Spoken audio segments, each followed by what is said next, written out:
नमस्कार दोस्तों, अभी अपन स्टार्ट करने वाले हैं कौमार व्रत का एक टॉपिक जो कि है श्वसनक ज्वर। ये एक प्राणवायु स्रोतस की व्याधि है जिसको अपन मॉडर्न में निमोनिया से कंपेयर करते हैं। तो चलिए दोस्तों स्टार्ट करते हैं। इसमें सबसे पहले निदान आते हैं। निदान में क्या बताते हैं? अन्य वस्त्र से रहित, दुर्बल, थका हुआ, दुखी हृदय एवं दीन। तो जो गरीब व्यक्ति होते हैं, जो भिखारी होते हैं, वो उनके पास खाने के लिए कुछ नहीं होता, पहनने के लिए कुछ नहीं होता, वो दुर्बल हो जाते हैं, थका हुआ होता है वो, ठीक है। तो इससे अपन रिलेट कर सकते हैं। उनका जो मन होता है वो दुखी होता है, हृदय में दीनता होती है, ठीक है। ये सब उसमें देखने को मिल सकते हैं। अजीर्ण से पीड़ित, अत्यधिक मदपान करने वाला और शौच युक्त वक्र एवं यकृत व्यक्ति वाला। तो जो अजीर्ण से पीड़ित हो, जो लंबे समय तक के वहाँ पर इंडाइजेशन चल रहा है, अजीर्ण से पीड़ित है, मदपान जो कंटिन्यूसली मद का पान कर रहा है, अथवा शौच युक्त वक्र एवं यकृत व्यक्ति वाला है, ठीक है। नित्य मित्य आहार विहार से भी शीत तथा वस्त्र आदि से पीड़ित। तो नित्य मिथ्या आहार विहार का सेवन करने वाला, ठीक है। तो से भी शीत अथवा वर्षा आदि से पीड़ित होने वाला।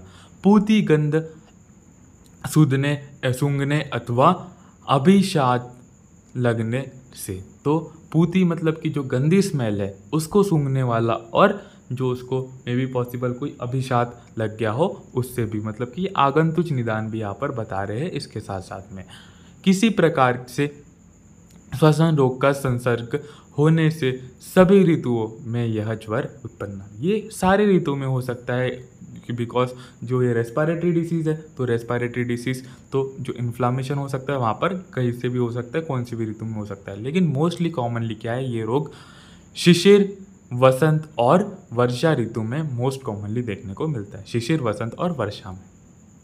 लक्षण क्या क्या है इसके? लक्षण में शीत लगकर सहसा अति तीव्र ज्वर होना। तो ठंडी लगकर बुखार आना, ये सबसे अच्छा इसका लक्षण है, इससे अपन पहचान सकते हैं। अति तृष्णा, बहुत ज़्यादा प्यास लगेगी। भोजन में अरुचि, ग्लानि, ठीक है, अरुचि यहाँ पर देखने को मिलेगी भोजन में। श्वास की अतिव्रतता, बहुत ज़्यादा रेस्पिरेटरी रेट बढ़ जाएगा, श्वास की अतिव्रतता देखने को मिलेगी। पार्श्व में शूल, कास इत्यादि क्रम से उत्पन्न होंगे। तो कास भी यहाँ पर उत्पन्न हो रहा है, ठीक है। सर्दी खांसी जिसको बोलते हैं अपन, ये भी यहाँ पर हो रहा है। तो क्या क्या लक्षण है एक बार फिर से रिवाइज कर लेते हैं।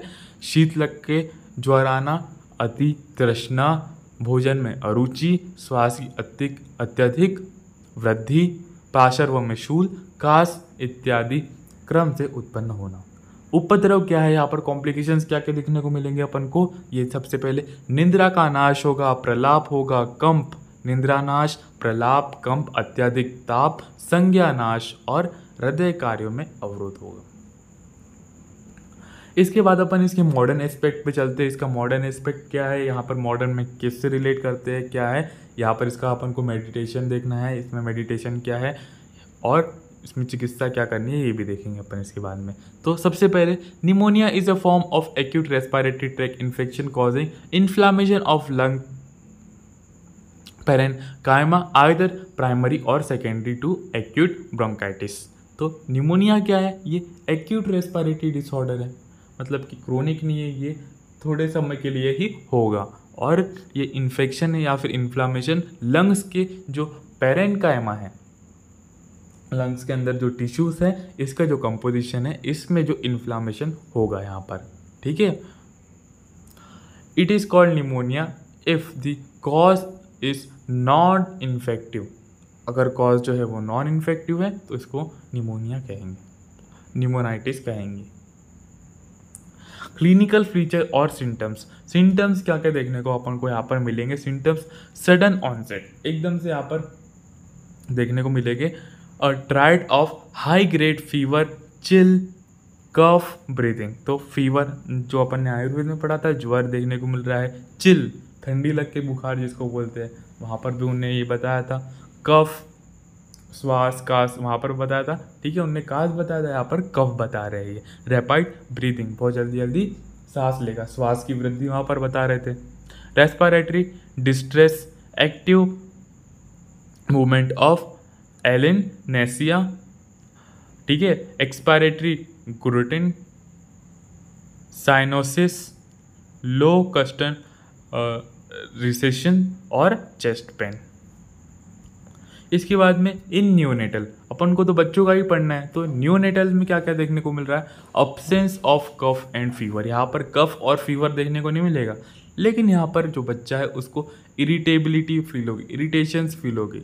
ठीक है, तो ये अपन को पहचानना है। लिथार्जिक, वो मूवमेंट नहीं करेगा कुछ भी, क्योंकि वहाँ पर लिथार्जिसिटी आएगी वहाँ पर, है ना।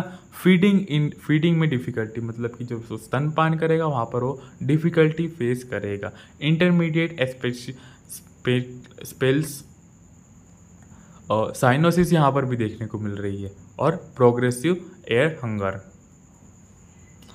हंगर मतलब क्या है? वो सांस लेने में उसको दिक्कत हो रही है, तो वहाँ पर वो मतलब कि सांस जोर जोर से लेगा, या फिर वहाँ पर हंग्रीनेस दिखाएगा फॉर एयर। इसके बाद में डायग्नोसिस कैसे करेंगे? चेस्ट एक्सरे बहुत अच्छा ऑप्शन है, चेस्ट का एक्सरे निकाल लो। अगर वहाँ पर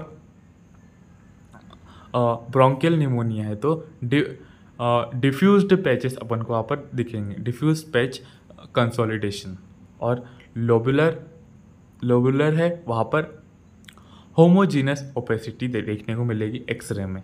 और स्टिफाइलोकोकस निमोनिया के द्वारा वहाँ पर जो इन्फेक्शन हो रहा है तो निमेटोसिस्ट पैचेस आपको देखने को मिलेंगे। और अगर स्टिफाइलोकोकस निमोनिया के द्वारा हो रहा है तो diffused peribronchial density and effusion. Viral pneumonia में पेरीफेरल देखने को मिलेगा।